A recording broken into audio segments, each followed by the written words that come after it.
In this week's Parsha, Parshas Noach, Perek Zayin, Posuk Zayin, Vayovoi Noach ubonov ve'ishtoi u'nishei bonov itoi el hateva mipnei mei hamabel. Posuk says they started entering into the teva. There was a mabel, there was a lot of destruction going on in the world, and they entered into the teva. Rashi says, Noach ubonov ha'anoshim levad va'anoshim levad. The men were separate and the women were separate. Why? Says Rashi, many other Mefarshim, the Ralbag al Torah also, it's not a time for a person to be busy in personal tanugim, in personal enjoyments, when the world is going through destruction. And therefore the men were separate and the women were separate.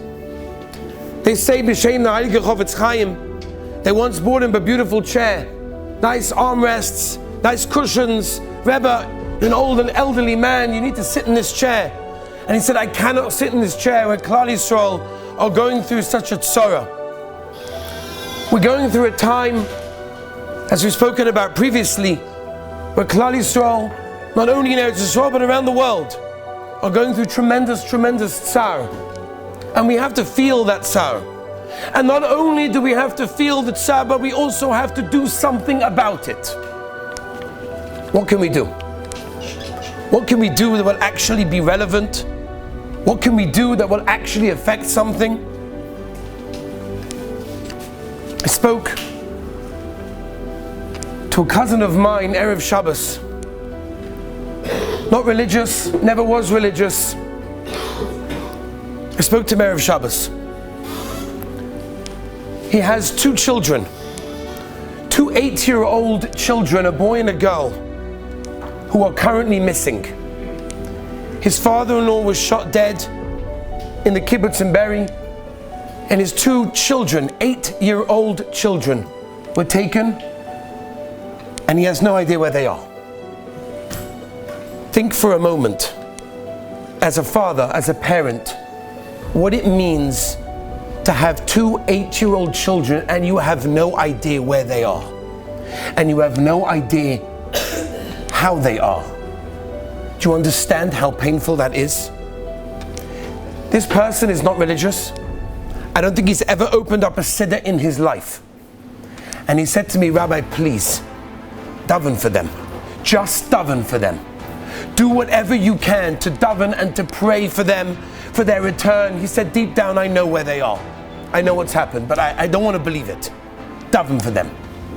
This is someone who's not religious. I don't think he's ever opened up a siddur in his life.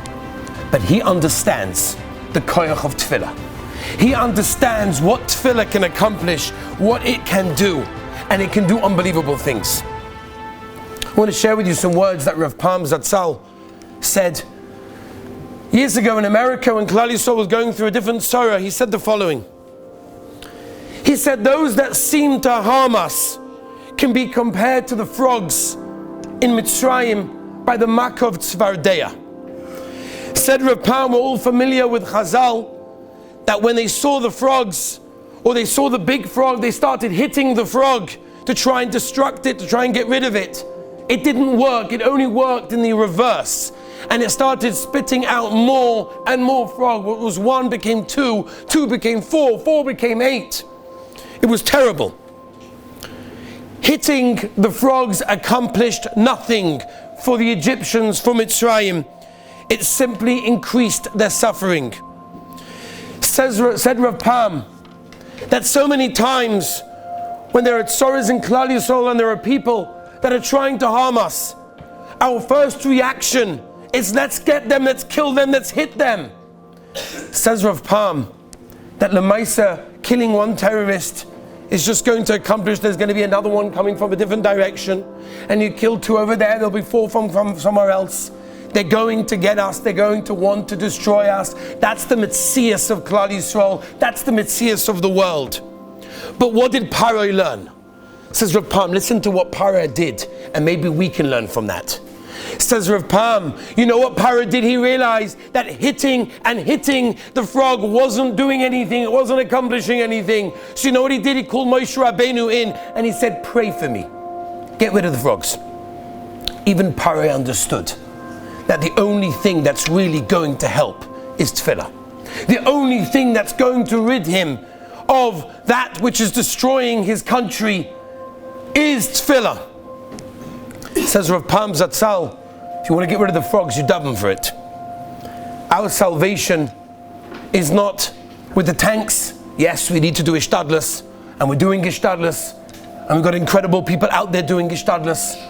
But ultimately, we have to realize where the Yeshua is coming from, where it's going to come from. It's not going to come from the tanks. That's what the Metzias is of the world that makes it look like it's teva, like it's a normal thing to do, and we need to do ishtadlus. It's important, but we have to realize, where is it coming from? It's coming from tefillah. If a non-religious man who understands that the only way of him getting his children back is through tefillah, then what do we understand about tefillah? Tell you a moedik avot in Parshas Vayechi, when Yosef revealed himself to his brothers, so he falls on the neck of Binyamin and he starts to cry. Binyamin, as we know, reciprocated and fell also on the neck of Yosef. Chazal tell us that Yosef cried because he saw the vision of the destruction of two Batei Mikdash that would be in the territory of Binyamin. And Binyamin cried about the destruction of the Mishkan at Shiloh that would take place in the territory of Yosef. And the question is, why did they cry over the other one's loss? Why did they cry over their brother's loss and not their own loss? They had what to cry about themselves, but yet they cried about somebody else's loss. And the answer is that when the destruction is within our own boundaries, we have to roll up our sleeves and we have to work. Do your hishtadlus. But when the tzorah is in somebody else's land, it's somewhere else, it's not within your daladamas, then you have to weep, you have to cry, you have to try and do what you can from where you are to be able to save. We're doing our hishtadlus. We've done our hishtadlus, we've made tzitzis, we've made meals. Be'ez Hashem, we're going to continue to do so as well.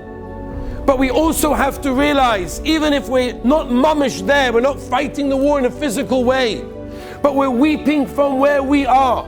We're weeping over the loss, and we're weeping over Be'ez Hashem getting also the Yeshua. In 1967, there was an American bacha learning in the Shir of Nachum in the Mei Yeshiva. And it was pretty apparent at the time, 1967, there was going to be a war in Israel. So the bacha came to Reb Nachum and he said, Rebbe, should I stay in Eretz Yisrael or should I go back to America where it's safe? And he asked the Rebbe, Reb Nachum, what to do. Reb Nachum thought about it a minute and he said, I want you to stay here, because if you go back to America, you're going to lose the opportunity to steig. This boy's parents didn't agree. They compelled him to come back to America, and he came back to America. Baruch Hashem, June 1967, there was a tremendous Yeshua, the Rabbeinu Shalom, Nisim v'Nifloyos, which we hope Be'ez Hashem to see B'Korov over here in Eretz Yisrael as well. He came back to Eretz Yisrael. The war was over. He came back to the Mei Yeshiva, and he came back to his Rebbe Reb Nachum. And he said, Rebbe, I want to tell you something. I know that you told me what you told me. There's nothing I could do about it. My parents told me, kibbut over aim. I had no choice. But you should know, Rebbe, I continued to steig. I joined the yeshiva. I had Sidorim. I learned pretty much the same Sidorim that I did here in the Mei Yeshiva. So I continued to steig. Reb Nachum replied, you made a tremendous mistake. I didn't mean steiging in Gemara. I didn't mean steiging in your Torah. What I meant was steiging from the air raid sirens. What I meant was steiging from the fear of death. What I meant was steiging in the way that you become closer to the Rabbeinu Shalom when you're a place of Milchama. That you lost out on.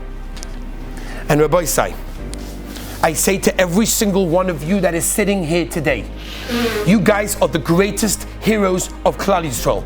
You didn't leave Eretz Yisrael, you didn't leave yeshiva, you stayed in yeshiva to steig, to grow, not only in the Torah, not only in the Gemara and the Shulchan Aruch, but also in your personal stagging with your relationship with Hashem. Because when life is difficult and when things are tough and life doesn't exactly go the way that we want it to, and the schedule of yeshiva on the way outside and I can't go here and I can't go there, that causes us to steig. When we realize we don't know when the next missile is going to fall and where it's going to fall, Rahman al-Itzlan. It could be anywhere, chas v'sholem. When we realize that, hopefully our tefillah is a different tefillah. Hopefully our Shmoneh Esrei is a different Shmoneh Esrei. Our Negel Vasser, our Tzitzis, our tefillah, our Birchas Hamazon. Hopefully it's a bit different. That's the real steiging. Every single one of you that stayed here in the yeshiva, and by the way, that's every single boy in this yeshiva. You stayed here, why? Not because it's more fun over here. You stayed here for one purpose. Because this is where you're going to steig. This is where you're going to accomplish the goal that you set out to accomplish when you came to Eretz Yisrael, when you came to this yeshiva. That is the most incredible thing, and that is the greatest shmirah that you have. You stayed here, you stayed in yeshiva, you stayed to steig. I honestly believe that is the greatest shmirah that you can possibly have in the world, is staying to steig. And just like the world is right now, sending packages to the soldiers, whether it's food, whether it's supplies, and it's a beautiful thing and they should continue to do so. Here in yeshiva, we're waiting for our packages. We're waiting for the packages that Klal Yisrael from around the world are going to send to the soldiers in the Beis Medrash here in Eretz Yisrael, in Yerushalayim, who did not leave, who stayed here to steig. We're also doing our ishtadlus on the front of the part of learning, of davening, and being mechazik ourselves in Yerushalayim and Yiddishkeit in general. We're waiting for our packages, because we deserve no less, if not more, than what they're getting. We're waiting for our packages. Are we really making a difference? Is what we're doing actually accomplishing something? So we've all seen the videos, we've seen some of my own Talmidim, myself as well, that sent to the guys, that it's, and he said this clearly, without your Tehillim, without your Torah, we would lose this war. That's what the soldier said. He understood, and we understand, that no, we cannot go out to the front lines to fight, but what we're doing here in the Beis Medrash is accomplishing the same thing, if not more. The Shmir is through Torah, Gemara, and Makkos Daf Yud. Rabbi said what we're doing is the greatest thing in the world. And every small thing that we do makes all the difference. And we have no idea what we do can affect somebody else. When you steig in the Beis Medrash, when you show up to Shachris, when you machazik yourself in a bracha, and birchas hamazon, whatever it may be, somebody else sees that and says, I'm going to do the same thing. And you're machazik him. If you're machazik him, who knows if he's machazik other people? Who knows where that could lead? I gave a simple shir here in the Beis Medrash, Matzah Yom Tov. As you remember, you were here. Spoke a little bit about the matzav, about what we could do, about what the soldiers want us to do. I cannot tell you the responses that I got from people around the world, telling me, whether it's someone who's in an office somewhere in Chutz La'aretz, told me that there's a guy in the office who's not even religious, he hasn't put on tefillin, he decided after hearing, he got a clip, I'm putting on tefillin for the very first time. Somebody in the yeshiva told me that their brother, who hasn't put on tefillin for years, heard the clip, he's putting on tefillin for the very first time. A girl told me that she was doing something that she shouldn't be doing. I'm just stopping right now. I'm being machazik myself. We don't realize the small things that we do that can accomplish so much. And it can have a ripple effect, not only to here in Eretz Yisrael, but around the world as well. And that's something that we have to realize. Every single thing we do, whatever we machazik ourselves in, can have a huge effect, lemaisa, practically, physically, on what's going on over there in the south, in the north, around Eretz Yisrael, wherever we are, and of course including where we are here. I spoke last night to one of the biggest trauma experts here in Eretz Yisrael. The fact that she picked up the phone to me was a chiddush. She's running around all over the country, dealing with some of the greatest traumas, some of the greatest problems. And she told me, amongst many, many things that we discussed, she told me one story. So I want to share with you a story. She knows personally who it happened to. She said there was a boy, originally from Kiryat Sefer. Unfortunately, no longer religious, he bought tickets to go to the music festival on Shabbos and Simchas Torah and Shmini Atzeres. He had tickets to go, him and another 18 friends. 19, a group of 19, they bought tickets together, they were going to set up shop together over there. It was ready for an exciting time. His mother called him from Kiryat Sefer right before Shabbos. Not mamish, right before, a few hours. She said, listen, I can't do this. I cannot go into Shabbos and Simchas Torah knowing that that's where you're going to be. Do me a favor. This is nothing to do with religion. This is nothing to do with Yiddishkeit. I'm not involved in Yiddishkeit, and this is not a discussion of Hashem. This is not a discussion of Yiddishkeit. But just do it for me. If you love your mother, please come home. He wasn't sure what to do. He decided, I'm coming home. I love my mother. She does everything for me. She means the world to me. I'm coming home. He left his 18 friends and he went back to Kiryat Sefer and he spent Shabbos over there. He was completely drugged out. He spent 2 days in bed. When he woke up and they told him the news that his other 18 friends, every single one of them was slaughtered, not a single one left, he couldn't comprehend the news. He couldn't comprehend it. She told me that till today, right now, he's walking around with the bracelet that you get, the entry bracelet that you get, walking around saying, this is because, this is what the boy said, this is because I did the right thing. And he understood that doing the right thing saves lives. Rabbi Isai, every single one of us is doing the right thing. We're in Eretz Yisrael, we're in a yeshiva, we're Stagging. Let's be machazek ourselves, and I'll end with this. In the Yom Kippur War, just 50 years ago, when the Meir Yeshiva was under attack amongst many places here in Yerushalayim, there was an air raid siren.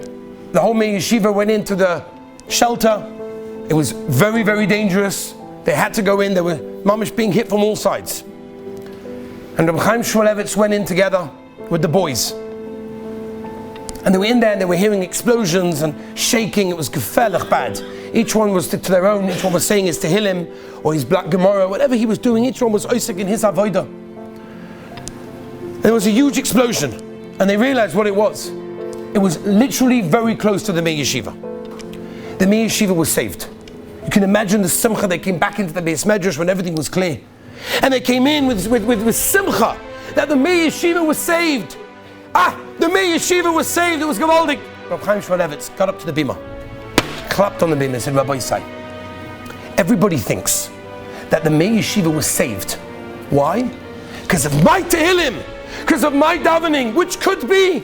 And avada, everyone's Tehillim and everyone's davening was mitzarif, no shaila. But, Rabbi Chaim Shmulevitz, I want to tell you my pshat, why the Meir Yeshiva was saved. And perhaps this is a message for us and what we could do at these times. Rabbi Chaim Shmulevitz said that he was standing next to a woman that was in Aguna for many, many years. And Aguna is someone that her husband, Rahman al-Islam, didn't give her a get, which means she had no ability to get remarried. And she's stuck in that limbo state for years and years. The pain, the tsar of not being able to move on in life, of being stuck, is horrible. It's horrible. And Rabbi Chaim Shmulevitz said, I heard her. And you know what she said? She said, I'm willing to be mavata on all the pain that I've gone through, on all the tsar that I've been through. Just save the Meir Yeshiva, save the Bachrim over here. So Chaim Shmulevitz, that's what saved the Meir Yeshiva. What saved the Meir Yeshiva is a Yid, is someone that's able to go on and do something extra. That's difficult, that's not easy. That saved them, Rabbi Isai. Every single one of us can think, Leid Yodea Moras Nafsha, we all know where we're holding, we know what we could do. A little bit of effort in Shmiras Einayim, a little bit of effort in Kavonis and Brachas, in Negavassim and Tzitzis and Tfilin, being careful what we say to others, be careful what comes out of our mouths, be careful what we look at, be careful what we hear. That can change the world, that can have effects to people's lives. Rabbi Isai, we're fighting the war right here, within ourselves, inside every single one of us. In our avodas Hashem, we are fighting the war. And be'ezus Hashem, we daven for Mashiach, we daven for the Beis HaMikdash, we daven for the Gila Shechina, and we should taka daven for the Gila Shechina, and for the Beis HaMikdash, and for Mashiach. Klal Yisrael needs Yeshua. Rabbi Isai, think, what can we do for Klal Yisrael from our own Daled Amos? And be'ezus Hashem Yisbarach, the Rabbi Nishom will give all of Klal Yisrael Yeshuas in the world. To listen to more by Rabbi Avi Wiesenfeld, visit